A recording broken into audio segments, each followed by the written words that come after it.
오늘 말씀 제목은 왜 흔들리는가입니다. 작년 7월부터 요나 시리즈를 시작했고 작년 12월 마지막 주일까지 15번에 걸쳐서 Y 시리즈 요나서에서 말씀을 나눴죠.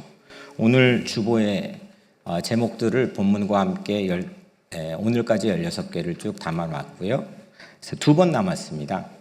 그래서 오늘 또 다음 주는 제가 없기 때문에 그 다음 주일까지 그래서 요나 Y 시리즈를 함께 나누려고 합니다.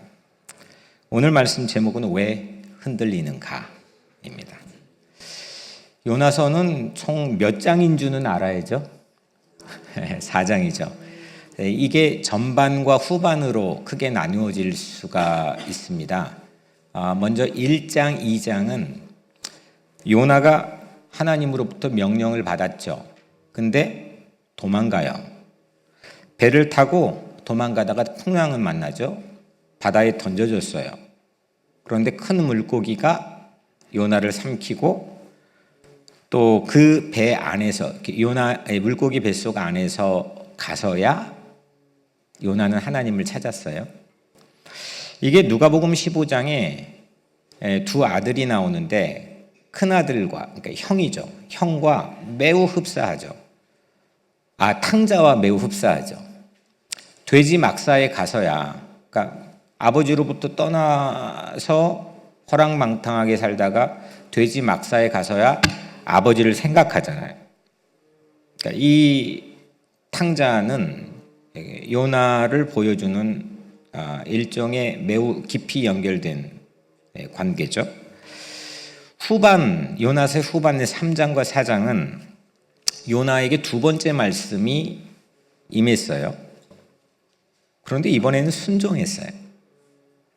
니느웨까지 가서 하나님 말씀한 대로 심판을 외쳤고 니느웨는 회개했고 하나님은 용서하셨어요. 이런 니느웨의 변화되는 모습을 보고 요나는 성이 났죠. 화가 났어요. 그리고 니느웨 도시에서 바깥으로 동편의 자리를 잡고 뛰쳐나왔어요. 이 또한 누가복음 15장에 이번에는 형의 모습과 똑같죠. 동생을 이렇게 바깥에 나가서 그냥 막 살다가 돌아온 동생을 받아주고 그리고 용서한 아버지에게 형이 집에 오다가 보고 화가 나죠. 집에 안 들어가요. 이 형은 또 한편 요나를 보여주는 매우 중요한 인물이죠. 요나는 그래서 탕자였다가 형이었다가 이 누가복음 15장이 예수님이 하신 이 탕자의 비유 이야기는 이 탕자와 형 이 두 인물이 인류를 대변해 주는 거예요. 누구를 막론하고 빠져나갈 틈이 없이 모두를 대변해 주는 거죠. 그런데 요나는 자기 한 사람 안에서 이 모두를 다 품고 대변하고 있어요. 마치 첫 번째 사람 아담처럼 인류를 대변해 주는 사람이 요나일지도 모르겠어요. 탕자였다가 형이었다가 요나는 막 흔들려요. 이 흔들리는 요나를 위해서 하나님께서는 4가지 특별한 예비를 하세요. 1장 17절에는 물고기를 예비하사 4장 오늘 본문의 6절에는 박농쿨을 예비하사 그리고 그 다음 7절에는 벌레를 예비하사 그리고 8절에는 뜨거운 동풍을 예비하사 이 4가지 특별한 하나님이 예비하신 소품들 중에 3가지나 오늘 본문에 담겨 있어요. 먼저 박농쿨을 봅시다. 하나님께서 박농쿨을 갑자기 자라게 하셔서 요나의 머리 위로 넘어서 크게 자라나요. 그리고 그늘이 만들어져요. 요나는 크게 기뻐했어요. 다음 날 새벽 그런데 또 벌레가 그 박넝쿨을 갉아먹어서 박넝쿨이 전부 시들어져 버렸어요. 해가 뜨자 뜨거운 동풍이 불었고 요나는 이 뜨거운 해가 자기 머리에 쪼이니까 정신이 혼미해져서 급기야 4장 3절에 이어서 두 번째로 하나님에게 죽기를 자처해요.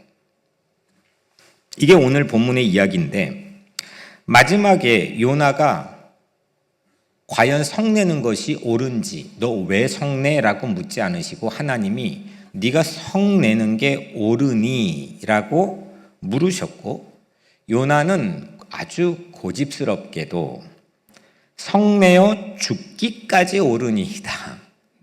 이렇게 답해요. 막 나가는 거죠.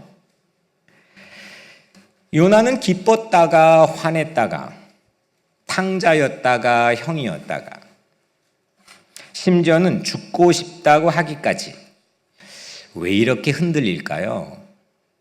여러분들은 안 흔들리시나요?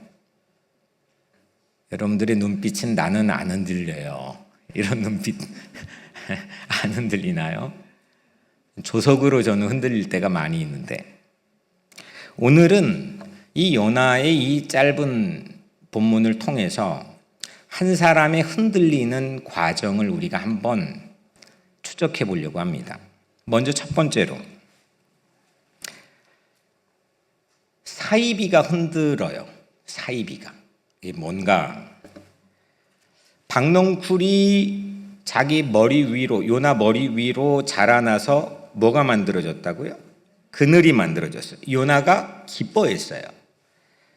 그런데 여기에서 문제가 보이더라고요.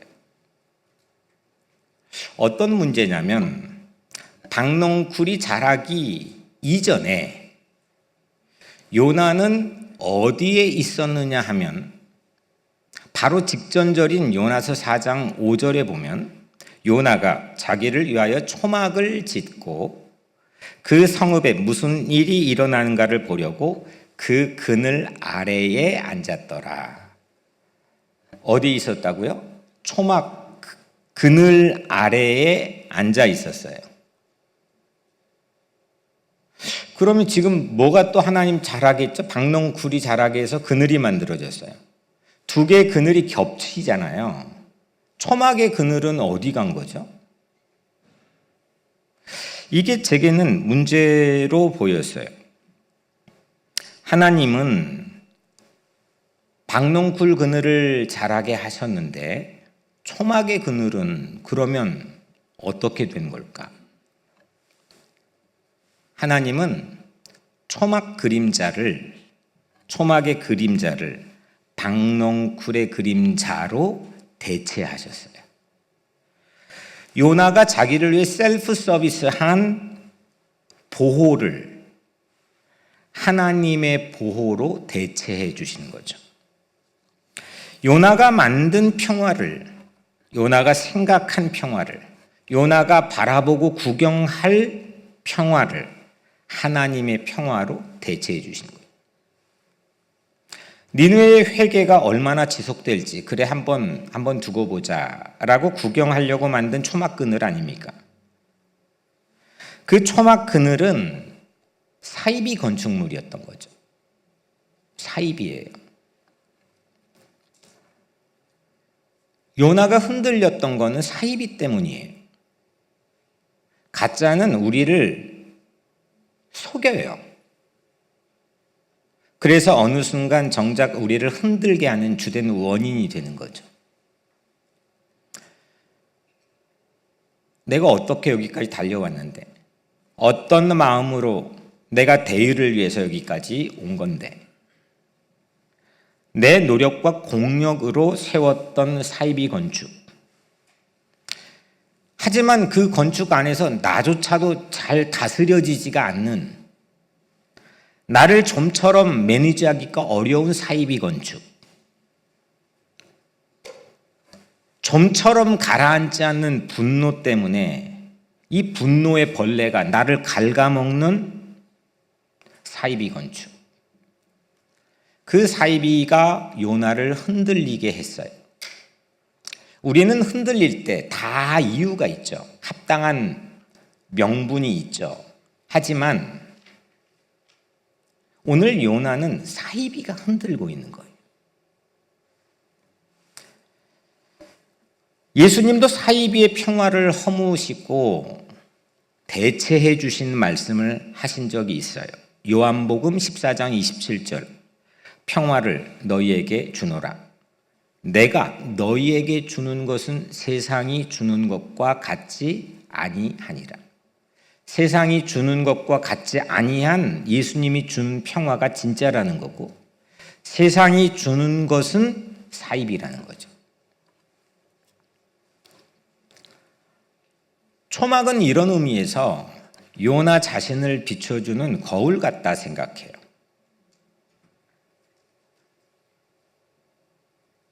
내가 무엇에 관심이 있는지, 무엇에 속아 넘어갔는지. 그 나를 비춰보기가 어렵거든요. 늘 남을 보고 사니까. 내 눈은 남을 향하고 있기 때문에 나를 보기가 참 어려워요. 이런 의미에서 대체해 주신 박농쿨 이전에 초막의 그늘은 요나를 비춰볼 수 있는 일종의 거울이라고 생각해요. 사이비를 대체하신 것은 흔들리지 않는 요나를 예비하시기 위함이죠. 우리는 큰 물고기, 이런 박농쿨, 거기에 혹하기가 쉽죠. 그런데 정작 이렇게 소품을 특별하게 준비하여 예비하신 모든 하나님의 예비하심은 한 사람을 예비하기 위함이죠. 하나님의 사람, 하나님의 자녀, 하나님의 종을 예비하시기 위함이죠. 이런 의미에서 박농쿨도 나를 비춰주는 거울이 될 수 있죠. 하나님은 나를 속이는 그런 사이비들을 제거해 주시는 줄로 믿습니다. 그리고 품질 보증의 거울로 나를 대체해 주십니다. 이렇게 무너지고 허물고 새로 대체되는 이 과정, 철거와 대체의 이 과정은 오늘 5절, 읽지 않는 5절과 6절로 넘어오는 과정에 숨겨져 있는 것 같지만 이 철거와 대체의 과정, 이 과정은 한 사람을 향하고 있는 하나님의 깊으신 마음입니다. 이것은 지금 이 철거와 대체 이 패턴은 지금 이 시간에도 내 안에서 진행되어야 되는 매우 중요한 거룩한 건축이라고 생각합니다. 그래서 박농쿨은 요나 자신의 운명을 하나님께 내맡기는 거죠. 초막, 자기가 지었던 거를 대체하는 하나님이 세우시고 자라게 하시는 박농쿨에 내 운명을 내어맡기는 과정인 거죠. 더 중요한 건 이 거꾸로 박농쿨은 자신이 자신의 운명을 결정하려고 하는 모든 시도를 중단시키는 거죠. 내가 내 운명을 결정하고 내가 내 주변의 환경의 운명을 결정할 수 있다고 하는 이 인류의 오만한 시도들을 중단시키는 것이 박농쿨이라고 저는 생각합니다. 우리도 오늘날 이 세상에 인류의 운명을 스스로 결정할 수 있다고 하는 많은 시도들이 있는 세상 속에 살아가지만 내 스스로 내 운명을 결정권자로 행사하는 것을 우리는 중단합시다. 그것이 하나님의 손에 내 운명을 진정으로 내어 맡기는 믿음의 삶인 줄로 믿습니다. 우리 각자의 사이비 건축은 무엇일까요? 나를 계속 속여대는 사이비 건축, 나를 흔들리게 하는 사이비 건축은 무엇이 있을까요? 내 안전을 보장한다고 속이는 사이비를 하나님의 은혜의 박농쿨 그늘로 대체하는 특별한 은혜가 오늘 여러분들에게 있게 되기를 주의 이름으로 축복합니다. 두 번째로 미니멀을 맥시멀해서 흔들렸습니다. 영어라 죄송하지만 미니멀이 뭐죠? 최소의, 극소의 것이죠. 요즘 젊은 트렌드가 미니멀리즘, 그러니까 삶을 단순화시킨다는 거죠. 미니멀 패션, 뭐 이런 것들이 있죠. 맥시멀은 거꾸로 최대의 것, 거의 전부에 가까운 최대의 것이죠. 미니멀을 맥시멀해서 흔들리는 건 우리 삶에 다발적으로 반복된 주된 모습입니다. 하나님은 이번엔 벌레를 예비하셔서 그 그늘나무를 갉아먹게 했습니다. 급기야 그 그늘나무의 그늘이 사라져 버렸습니다. 해가 솟았습니다. 그리고 푹푹 찌는 뜨거운 동풍을 하나님께서는 불게 했습니다. 해는 요나의 머리 위를 쪼아댔습니다. 그리고 요나는 정신이 혼미해졌습니다. 급기야 요나는 하나님께 죽고 싶다고 그렇게까지 얘기를 했습니다. 요나의 형편이 일면 이해가는 면이 많습니다. 왜냐하면 거의 모든 영역들이 사라지고 있기 때문입니다. 요나는 물고기 뱃속에서 나온 놀라운 기적 같은 믿기 어려운 새로운 탄생을 맛봤습니다. 죽었다가 바다에 던져질 때는 난 끝이다 라고 생각했을 거 아닙니까? 거기에서 물고기가 나타날 줄이야. 그 물고기 입에 내가 정확히 각도가 맞춰줄 줄이야. 그 물고기가 삼켰는데도 안 죽을 줄이야. 물고기가 또 육지에 나를 토해내, 이런 일이 일어날 수 있습니까? 하지만 이걸 우리 각자의 삶에 확장시켜 적용해 보면 우리도 이때는 정말 아플싸 죽었구나, 끝이구나, 전부가 무너졌구나 생각하는 찰나가 있겠죠. 하지만 어느 순간 오늘 우리 각자의 삶은 여전히 이 자리에 앉아 있다고 하는 이 사실은 육지에 토해내졌다고 하는 사실을 증명하는 거 아니겠습니까?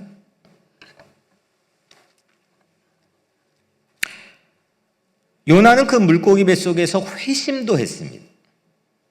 그리고 순종도 했습니다.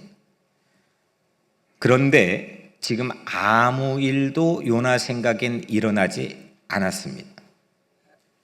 40일이 지나면 니느웨가 무너질 것이라고 하나님께서 신신당부의 그 말씀을 전하라고 했는데 40일이 지나도 니느웨는 멀쩡했습니다. 도리어 근사한 모습으로 개혁하고 혁신되어 갑니다. 급기야 잠시 동안 기쁨을 자객에 안겨줬던 박농쿨 그늘이 사라져 버렸습니다.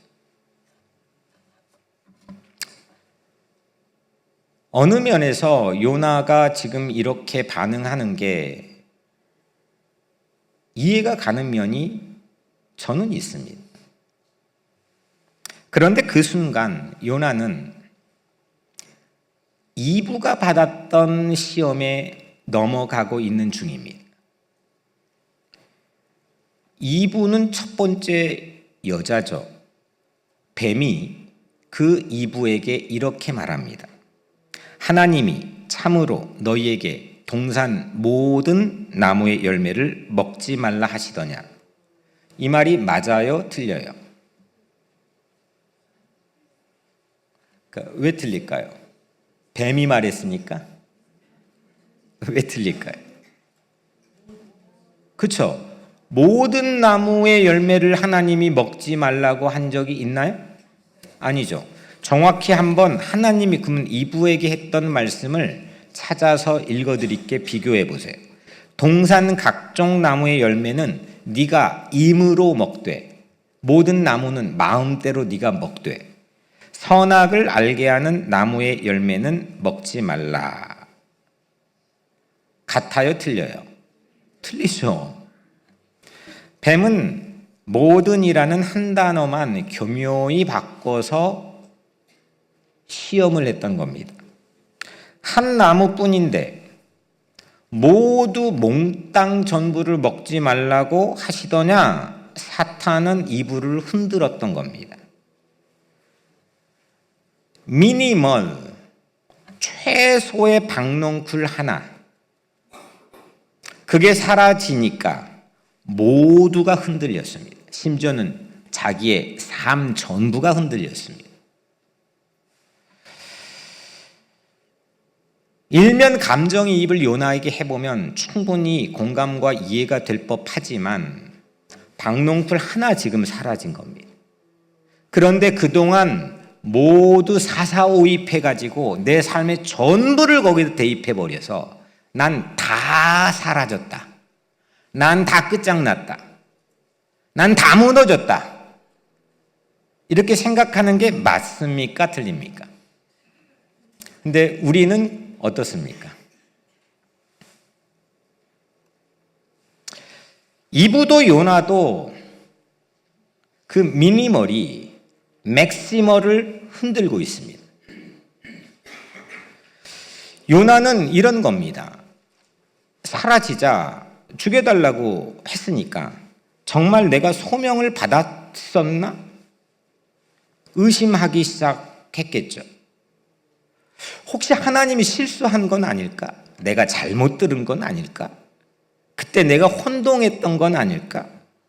내가 진기했던 경험들이 허상은 아닐까?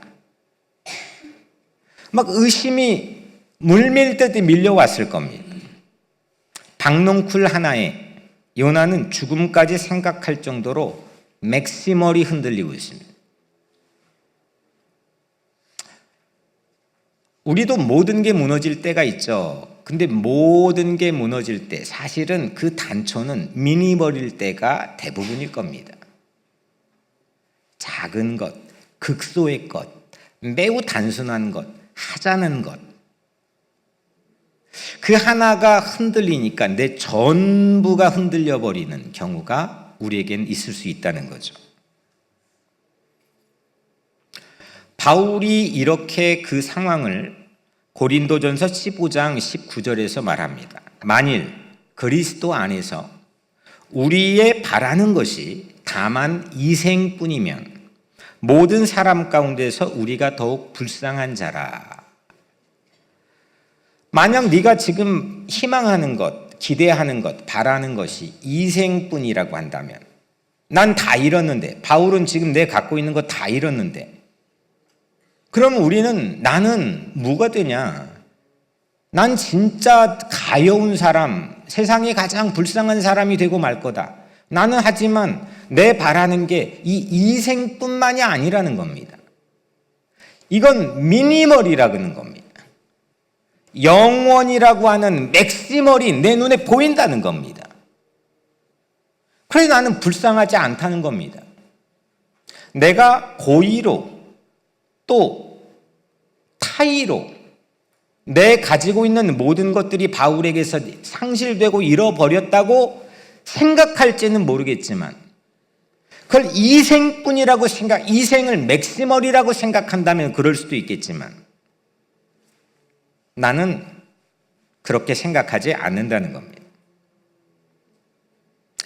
박넝쿨 하나로 무너지는 요나에게 그동안 하나님이 지나게 하셨던 큰 태풍, 물고기 뱃속, 이게 과연 모든 게 다 헛된 것이었을까요?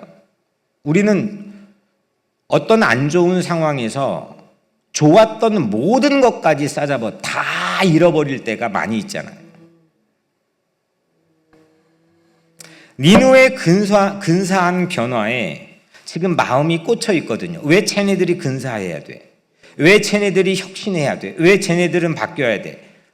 배가 아픈 걸 넘어서 참지를 못하는 건데 거기에 꽂혀 있는 요나는 박농쿨 하나 고작 사라지자 다 몽땅 쓸모없는 일이 돼버린 겁니다.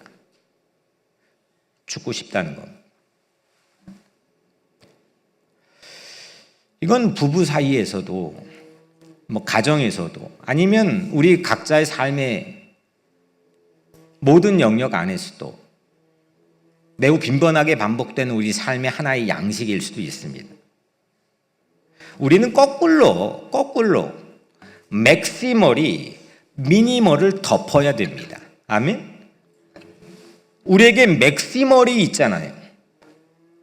최대의 것이 있잖아요. 전부가 있잖아요. 핵심 가치가 있잖아요. 모든 게 있잖아요. 그게 꽝꽝꽝하고 미니멀이 우리를 건들 때 아프죠. 힘들 때도 있죠. 주저앉고 싶을 때도 있죠. 동풍처럼 나를 휙하고 못 견디게 만들 때도 있죠. 하지만 우리에겐 맥시멀이 있잖아요. 그 맥시멀이 미니멀을 덮어야 된다는 겁니다. 우리 열정도 동기부여도 목적의식도 다 사라질 때가 있겠지만 하나님은 결단코 내 전부를 무너뜨리지는 않는 줄로 믿습니다. 하나님은 전부를 무너뜨리지 않으세요. 세 번째, 첫 번째는 뭐였죠? 사이비가 흔들어요. 우리를 흔들어요. 가짜가. 두 번째는 미니멀이 맥시멀해서 우리를 흔들어요. 세 번째는 박농쿨 그늘을 요나가 붙잡을 수 있을까요? 입니다. 박농쿨이 대체 뭐길래 요나를 이렇듯 흔들까요? 박농쿨. 여러분들 박 보신 적 있나요?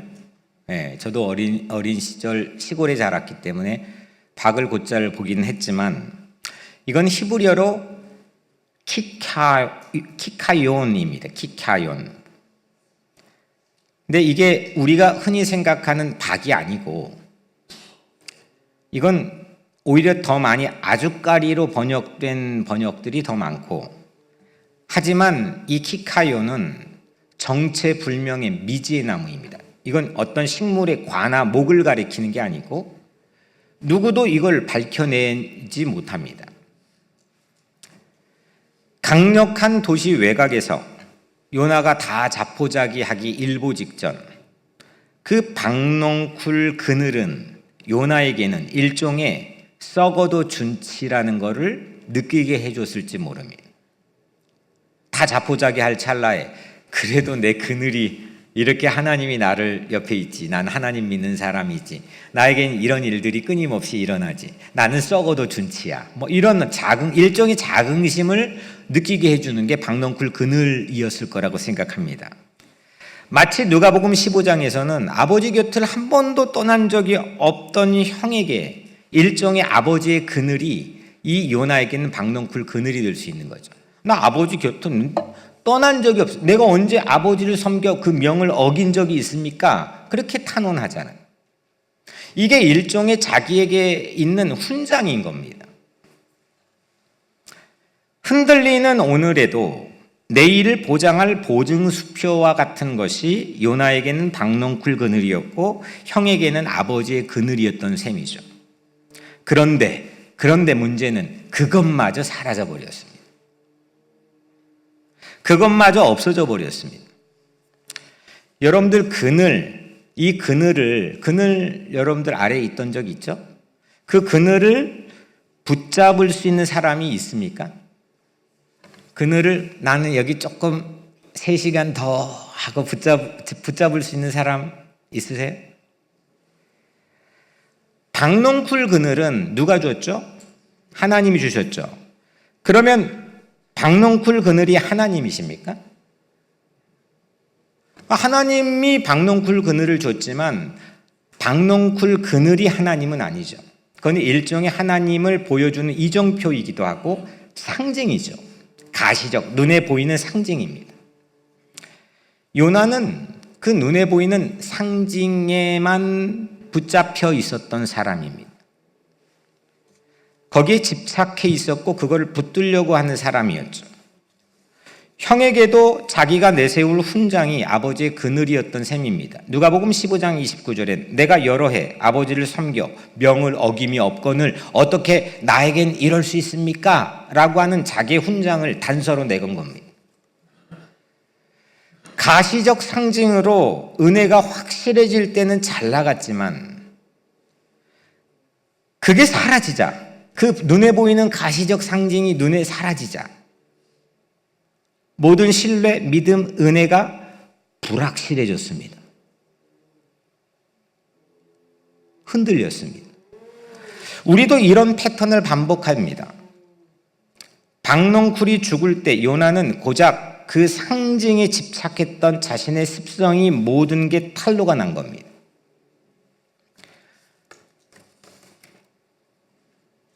그걸 자기 너무 기뻐했죠. 큰 기쁨이라 그랬거든요. 그 기쁨이라는 감정이 유지되기 위해서는 박넝쿨 그늘이 거기에 호치케스로 박아놓고 멈춰 있어야 되는 겁니다.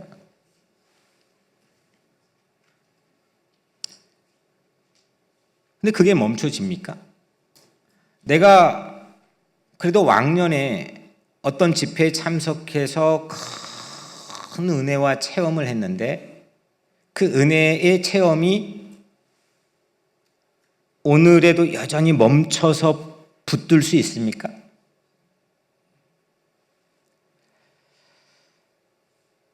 까짓 거라는 건 뭐예요? 뭐 그 정도야. 그런데 그 까짓 거가 사라지자 모든 게 무너지는 내 집착의 소용돌이. 그게 뭘까요? 요나에게는 그 붙들려고 했던 그 집착했던 거는 자신의 국가였죠.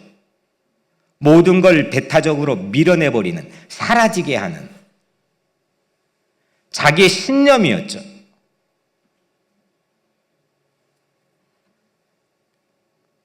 그늘 위에 모든 걸 밀어냈던 거죠. 그걸 붙잡고 모든 걸 밀어내는 거죠. 그런데 참 좋은 거는 우리 하나님께서는 이런 요나를, 그런 형을 포기하지 않으신다는 겁니다. 오히려 박넝쿨이 시드는 거는 일면 어쩌면 요나에게는 기회였던 셈입니다. 요나는 멈춰서 정체되어 있어서 흔들렸던 겁니다. 갱신하지 못해서 하나님이 이끄신 그 흐름에 박자를 못 맞춰서, 그래서 뭔가에 자기가 첫 번째 은혜 받았던 어떤 순간에 꽂혀서 특별한 신비한 경험에 꽂혀 있어서 그래서 흔들렸던 겁니다. 새로운 탄생의 순간에 머물 수 없었는데 자기가 고래 뱃속에서 나왔든 뭐했든 그 순간 그 찰나에 머물 수 없었는데 그 머물려고 했던 겁니다. 그게 자기의 국가주의였고 자기의 심지어는 신앙이기도 했습니다. 그게 고착화되어 집착되어 있던 대표적인 무리들이 예수님 시대에 바리새파 사람들, 사두개파 사람들, 법에 묶여있는 율법 학자들이었습니다.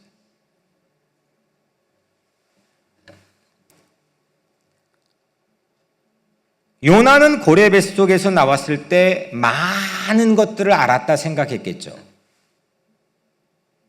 아니, 고래 뱃속에 들어갔다 나왔으니까 그 정도의 체험이면 그 밖에 체험하지 않는 이 세상 모든 영역까지도 어느 정도는 때려 맞춰서 알 수 있다고 생각했을 수도 있죠. 놀라운 경험이죠. 심지어는 그 증거로 600마일을 니느웨까지, 그렇게 가기 싫어했던 니느웨까지 갑니다. 그런데 요나는 여전히 그 집착에서 벗어나지를 못했습니다.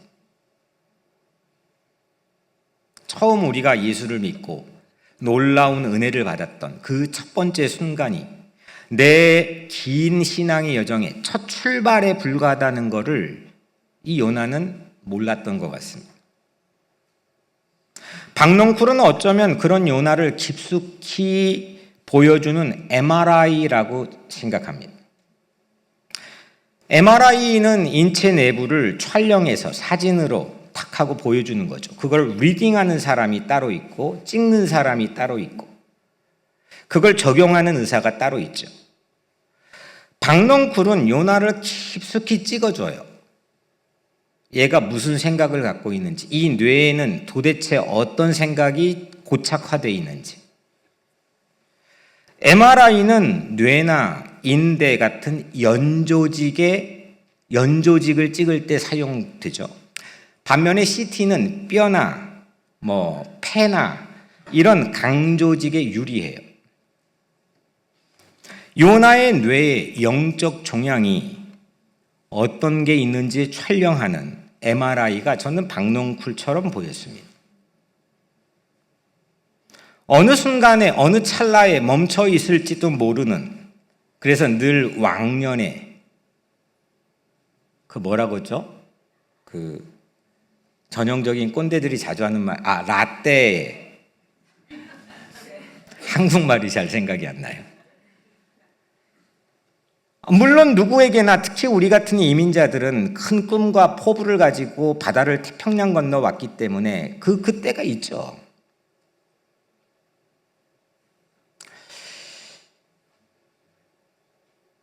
하지만 그 생각, 그 경험, 그 순간, 그 찰나를 붙잡을 수 있는 사람은 누구에게도 없는 겁니다.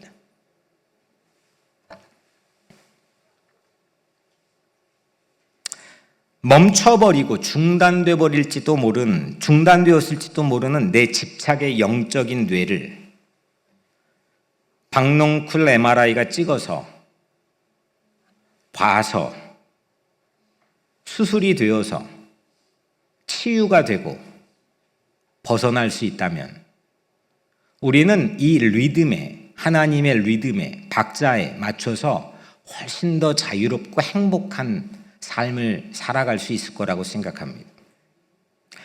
대표적인 인물이 베드로죠. 베드로는 동료 2명과 함께 예수님 어느 산에 올라갔죠.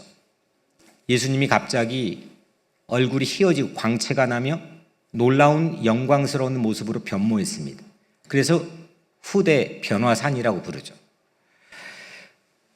베드로는 대뜸 예수님에게 요청합니다. 예수님, 나 황홀합니다. 초막 셋을 여기다 짓고 이 정상에서 머물면 좋겠습니다. 붙들고 싶습니다. 안 내려갈 겁니다. 아무리 신비해도, 아무리 그럴듯해도 흘러가게 하는 게 하나님의 룰입니다. 광야에서 새로운 약속의 땅으로 가는 하나님의 백성에게 만들어주셨던 율법, 그건 하나님의 놀라운 마음들이 그 법 행간에 담겨 있는 거죠. 하지만 그게 고착돼 버리니까 예수를 죽이는 주된 요인이 되었습니다.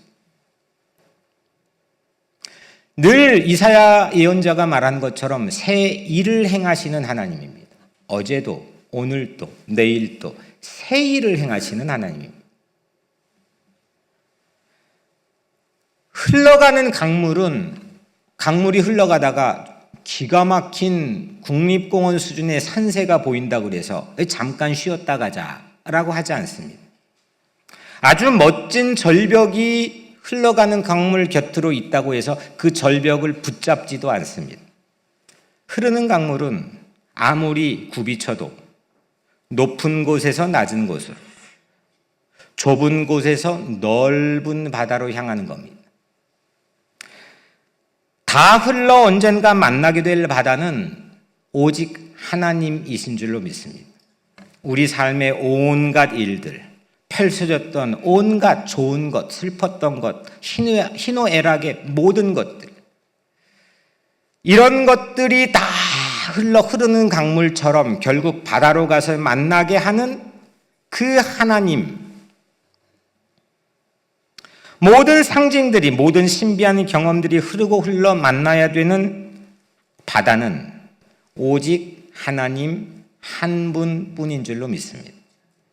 이걸 거스르고 박넝쿨 그늘을 그걸 붙잡으려고 한다면 그게 사라지는 순간, 사라질 수밖에 없는 그늘인데 우리는 아주 매우 빈번하게 기쁨과 의심 사이를 왕복하며 마치 시계추처럼 살아갈 수밖에 없다는 겁니다. 제가 오늘 주보 목회 서신란에 담아놨지만 제가 설교를 준비하며 시를 모처럼 썼습니다. 수술했을 때는 제가 시를 써서 여러분들에게 통신을 통해서 자주 나눴지만 제가 잠깐 읽겠습니다. 제목 같이 한번 읽어줄래요? 시작. 네, 제가 읽겠습니다.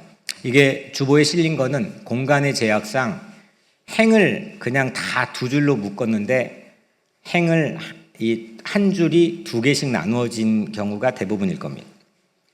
한 점 그늘이 그리워 숨죽이며 걷던 황무지 주께서 내 머리 위에 연두빛 박넝쿨 하나를 펼치셨네. 그 입은 넉넉했고 그 그늘은 내 상한 마음을 감싸 안았지. 나는 그것을 은혜라 불렀고 곧 내 것이라 여겼네. 하루가 지나자 그늘은 내 안식이 되었고 이틀이 지나자 그늘은 내 이유가 되었네. 그러나 셋째 날 그 뿌리 어딘가에 보이지 않는 손길이 닿았고 넝쿨은 조용히 시들기 시작했지. 무너지는 잎 아래에서 나는 말없이 울었네. 왜 거두시나이까? 그때 내 속 깊은 곳에서 다른 음성이 속삭였지. 너는 언제 그늘보다 나를 사랑하였느냐? 나는 무릎을 꿇었고 넝쿨 너머의 하늘이 비로소 보였네. 잎사귀 하나 없는 발가벗은 자리. 주님이 다시 나를 찾으셨지. 그분은 말씀 없이 나를 안으셨고 나는 기도 없이 눈물 흘렸네. 주께서 말씀하시길 그늘도 내 것이요 그늘을 거두는 것도 내 사랑이다. 이제는 안다. 박넝쿨은 나를 위한 것이었으되 결코 나의 것은 아니었음을. 이제는 안다. 진정한 그늘은 그분의 그림자 아래에만 있다는 것을. 괜찮나요? 이 시가 여튼 오늘 이 세 가지 이유들을 이 안에 포함하고 있는 것 같습니다. 사이비가 흔들고 미니멀이 흔들고 붙잡으려 했던 내 집착이 내 삶을 흔들 수가 있는 거죠. 그럼에도 우리에게 찾아오신다는 겁니다. 오늘 마지막 대지 네 번째는 변하지 않는 것은 단 하나입니다. 요나서에 흐르고 있는 요나를 향한 하나님의 핵심 전략은 창세기의 희망 아이디어 첫 번째 설교의 제목이었던 하나님의 믿음입니다. 요나에게 우리가 뻔히 봐도 하나님이 속고 또 속아요. 그럼에도 불구하고 하나님은 끊임없이 요나를 믿어주시잖아요. 요나가 뭐라고? 또 누가복음 15장이 형이 뭐라고? 또 내가 뭐라고? 설득될 때까지 기다리며 믿음을 거두지 않으시는 분이 하나님 말고 또 누가 있습니까? 변하지 않는 것은 단 하나. 하나님의 믿음이고 하나님의 사랑인 거죠. 하나님은 지치지도 않으시고 좌절하는 것도 모르신 채 포기하지도 않으신 하나님, 그 하나님은 변하지 않으십니다. 요나의 가장 큰 불만의 정체는 하나님이 한 입으로 두 말 했다는 겁니다. 40일 후에 무너진다고 했는데 왜 멀쩡하냐는 겁니다. 하나님 한 입으로 두 말 하셨죠. 자기는 그래서 옳았고 하나님은 틀렸다고 4장 초반부에 말씀했죠.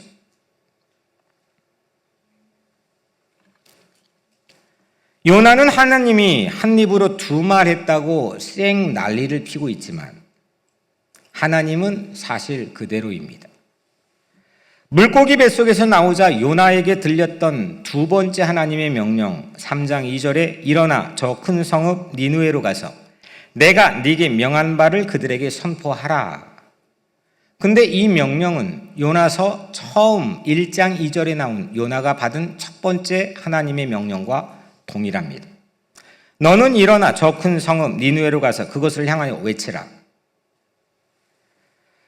풍랑, 물고기, 니누에, 초막, 박넝쿨 수 없는 것들이 피고 지었을지라도 우리 각자의 삶의 주변에 수 없는 것들이 융기가 되고 가라앉는 순간들이 반복되었을지라도 그 경험을 뚫고 나온 나일지라도 하나님의 뜻은 늘 그대로 그 자리입니다. 그 화려했던 순간들은 우리 삶의 수 없는 세월 동안 있었던 화려했던 순간들은 하나님 앞에선 한낱 에피소드에 불과한 겁니다. 이런 하나님의 명령, 도무지 변화할 줄 모르는 늘 신실하신 하나님의 뜻이 내 삶의 핵심 가치라면 우리도 흔들릴 수 없겠죠.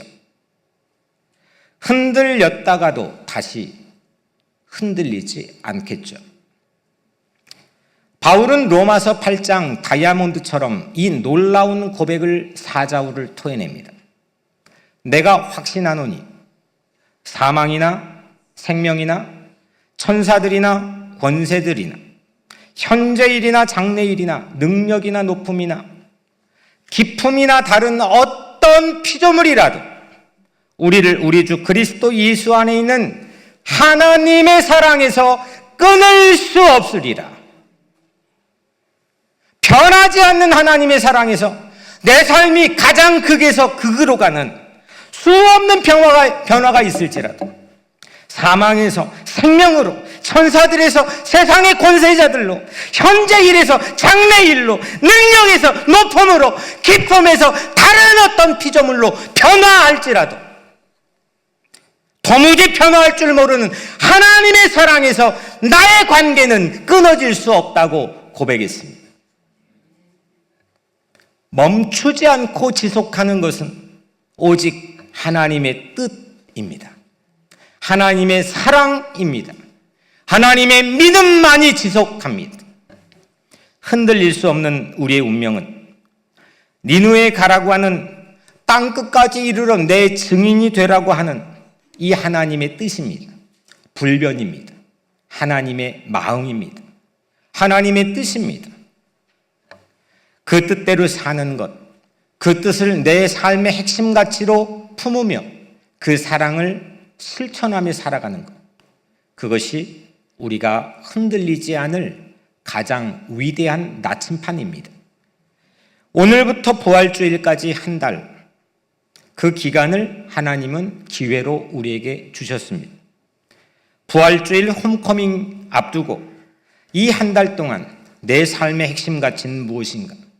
나는 뭘 한다고는 하지만 이리저리 좌충우돌하며 늘 끊임없이 흔들리는 내 삶, 그 삶에서 내 나침판은 과연 하나님의 뜻을 가리키고 있는가?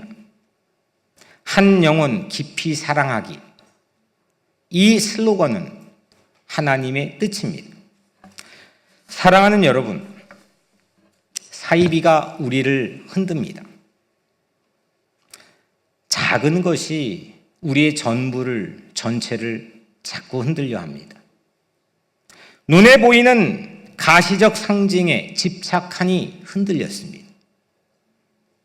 변하지 않는 하나님의 명령에 붙들리시기를 축복합니다. 흔들리지 않는 삶, 흔들리지 않는 그 삶은 모두의 로망이지만 그 흔들리지 않는 삶은 흔들리지 않는 하나님의 뜻으로부터만 비롯됨을 우리 모두가 깨닫게 되기를 주의 이름으로 축원합니다. 기도하겠습니다. 하나님, 이 말씀의 그늘이 우리 머리 위로 자라나 우리를 비추게 하시고 이 말씀의 은혜가 때론 우리 각자의 터프한 삶에 소실될지라도 이 말씀을 통하여서 바라봤던 하나님을 놓치지 않게 하여 주옵소서. 예수 그리스도의 이름으로 간절히 기도드리옵나이다.